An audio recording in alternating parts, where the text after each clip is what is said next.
Assalamualaikum warahmatullahi wabarakatuh. Perkenalkan, nama saya Kia Nurul Hikmah, mahasiswa Institut STIAMI Kota Bekasi dengan konsentrasi Public Relation. Dibuatnya video ini guna memenuhi tugas mata kuliah publisitas di pertemuan ke-14 dan juga sebagai salah satu tugas untuk menghadapi ujian akhir semester. Di kesempatan kali ini, materi yang akan saya bahas adalah mengenai press conference atau konferensi pers. Kita langsung saja mulai ke pembahasannya yuk. Sebetulnya apa sih itu press conference atau konferensi pers? Press conference atau dalam bahasa Indonesia, konferensi pers adalah suatu acara khusus untuk memberitahukan, mengumumkan kegiatan baik yang sudah terjadi maupun yang akan dilakukan. Biasanya, press conference mengundang para wartawan atau media massa untuk hadir dalam konferensi pers yang diadakan suatu perusahaan. Pada umumnya berkaitan dengan perilisan suatu produk, pemaparan program, pra atau pasca event, dan yang lain sebagainya. Tujuan utama konferensi pers adalah untuk menyampaikan pernyataan atau suatu informasi oleh organisasi atau individu di mana sumber berita mengundang wartawan dan perwakilan media massa. Dengan mengundang media massa agar datang dan meliput dengan harapan berita akan disiarkan seluas-luasnya.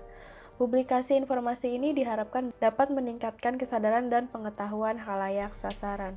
Informasi yang disampaikan pada konferensi pers umumnya mencakup yang pertama ada penyampaikan kinerja perusahaan, selanjutnya untuk menyangkal gosip atau berita miring, selanjutnya ada mempromosikan info produk terbaru, lalu ada menyampaikan peningkatan layanan baru, menyampaikan campaign kemasyarakatan, dan masih banyak lagi. Lalu kira-kira kenapa sih dibutuhkan adanya konferensi pers? Ada dua alasan utama dalam mengadakan konferensi pers. Yang pertama, narasumber bisa menjawab pertanyaan secara langsung dan tuntas ketimbang harus berulang-ulang menjawab pertanyaan melalui telepon. Dan alasan lainnya yaitu membuat media tertarik serta menjadi bahan berita sehingga masyarakat dapat mengenal sesuatu yang mungkin saja luput dari perhatian bila tanpa adanya konferensi pers. Dalam konferensi pers, narasumber bisa mengeluarkan suatu pernyataan dan diikuti dengan sesi tanya jawab. Kadang cuma menjawab pertanyaan atau bahkan hanya pernyataan tanpa tanya jawab. Liputan oleh stasiun televisi dan jaringannya paling berguna untuk suatu liputan atau konferensi pers. Di kala ini, televisi seringkali menyiarkan secara langsung malah menugaskan editor dan tim khusus dalam suatu liputan. Selanjutnya ada tips menggelar konferensi pers. Pertama, kita harus menentukan informasi atau berita yang bernilai. Selanjutnya, harus menetapkan juru bicara. Dan yang ketiga, ada siapkan media kit atau press kit termasuk press release. Selanjutnya, ada siapkan sarana presentasi seperti LCD projector. Selanjutnya, ada susun daftar undangan. Dan yang terakhir, ada tentukan waktu dan tempat. Lalu, siapa yang memerlukan konferensi pers? Konferensi pers umumnya dilakukan oleh pemerintahan, politikus, selebritis, studio film, organisasi komersil untuk mempromosikan produk terbarunya, pengacara untuk mensupport kasus yang sedang ditangani, termasuk kepolisian dan siapa saja yang berkeinginan mendapatkan manfaat dari publikasi media. Mengadakan konferensi pers biasanya untuk menerangkan suatu kasus secara resmi ketimbang berhadapan dengan wartawan secara individu. Lalu, ada hal-hal yang harus diperhatikan pembicara dalam konferensi pers.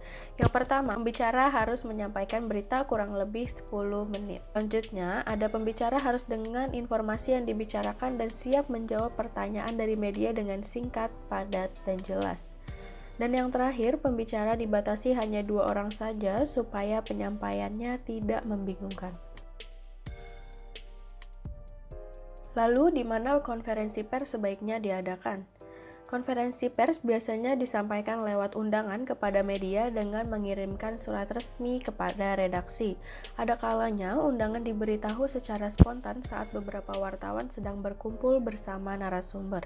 Konferensi pers biasanya diadakan dalam suasana resmi seperti di Istana Negara atau tanpa persiapan sama sekali. Ruang konferensi di hotel-hotel biasanya lebih sering kali dipakai untuk konferensi pers atau ruangan khusus konferensi pers.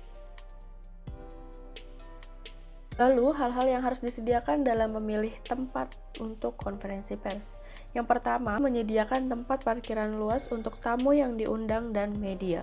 Selanjutnya yang kedua, ada menyediakan tempat panggung dan alat bantu lainnya. Yang ketiga, menyediakan jumlah kursi yang cukup sesuai dengan tamu yang diundang. Selanjutnya, ada menyiapkan tempat untuk wartawan dan media yang meliputi gambar. Dan yang terakhir, menyediakan mikrofon dan loudspeaker.